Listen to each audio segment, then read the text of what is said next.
We talked about a design show just before everything crashed, where you could get like $11,000, Right. and one was a rocking chair that A rocking chair for two people, but it wasn't comfortable, you actually had to be very careful how you sat in it, and it cost you $11,000 to buy it so that you could fall down when you tried to sit in it. And I have this thing where I get asked all the time by people, what kind of design is your book about? Okay, and I used to think, gee, is it about industrial design or graphic design or whatever? I'm interested in all those kind of designs, but I finally came down to this breakdown. I think there are two kinds of design. There's the kind of design that solves problems, and there's the kind that doesn't. And that rocking chair that's $11,000 that people can't sit in, that doesn't solve any problem. And there's a place for that. It may be stylistically beautiful. It may be a very, interesting for a museum to have or for some collector to have. But I'm not interested in that kind of design. In this book, I'm interested in design that actually solves problems in a creative way. When you get really down to it, doesn't matter what it is you're designing. Right. Even as the last chapter, your own life. Mm-hmm. Right. Exactly. The same things will apply. It is. It's interesting. I mean, that to me was something that occurred to me as I was writing the book. That we tend to think of designing objects, or maybe we think of designing systems, but everything can be designed. Anything that is complex requires these sort of the art of planning, which is what design is, and it requires certain basic steps that designers take, like stepping back, reconsidering, asking those stupid questions. Why am I doing this the way I'm doing it? Is there a different way I might want to do this? And then going through some of the steps that designers go through. Designers are really good at sort of finding alternative ideas. They kind of train their brain to think laterally and don't think of the same ideas as everybody else. Go sideways. Box? What box? Yeah, exactly. Right, exactly. Yeah. Or the light bulb. I use the joke in the book. Designers tell the joke about themselves. How many designers does it take to change a light bulb? And the answer is, does it have to be a light bulb? And that's the way designers think, right? It's like you're always thinking of alternative ways of doing things. And it's interesting when you try to maybe apply that to your life, because a lot of us don't step back and ask those stupid questions. I think we kind of go on automatic pilot, and there's room to sometimes look at our lives as a design project, I think, and to say, okay, let's talk about the big plan. Let's talk about new possibilities, and maybe let's use some techniques designers use.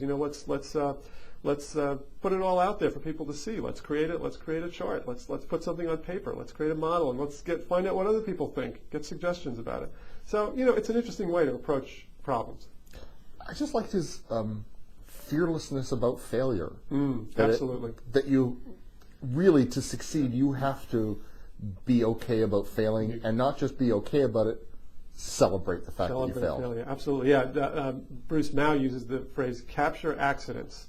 When you make mistakes, celebrate them, hold on to them, because I think his line was something like that may not be the answer to what you were working on, but it may be the answer to something else. And I just think designers, that idea of accepting and celebrating failure is so important. I feel like we need that in our culture today. I feel like there's a tendency to feel, oh, we've got these big problems out there, and if we try to fix them, maybe we'll make them worse. So maybe we should just kind of stay where we are, and not really take any chances. And what designers do is they kind of fail forward. They kind of they try things, and when it doesn't work, they adapt and they adjust and they say, okay, this didn't work. They put it out there quickly. They find out right away if it's working or not, and then they quickly try to adapt and fix and refine. And I think that's how you solve problems. I mean, if you think you're going to hit a home run right out of the box, that's not necessarily going to happen. A lot of problems have to be solved step by step by step. Tell me about thinkering, which is thinking and tinkering at the same time. Thinkering, am I saying it right? Yeah, thinkering. Yeah, that's a design term in the book. One of the things designers told me as I interviewed them, and particularly the designers from the firm IDEO, they say that as you build things, you learn. And this is it's an interesting thing. It's kind of counterintuitive, because people assume you have to figure everything out before you build something. Okay, you have to have this incredible plan in your head, And once the plan is perfect on paper, then you will build something, and it'll all be great. What the IDEO people say is that you actually learn as you build and as you tinker and as you work on things. That's when things become apparent to you. And they call it, the term that's used for that is thinkering, because you're both thinking and tinkering at the same time.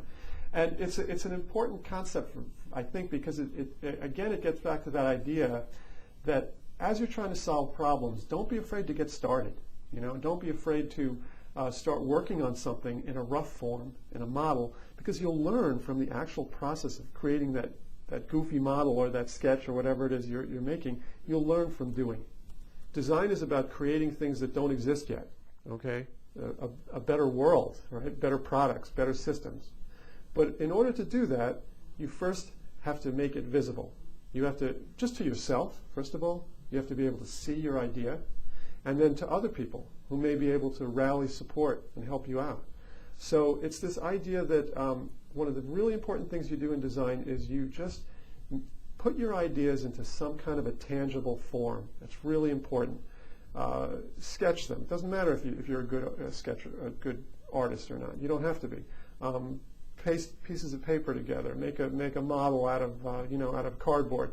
But get your ideas out there into the world in some form, and that's the first step to making them a reality.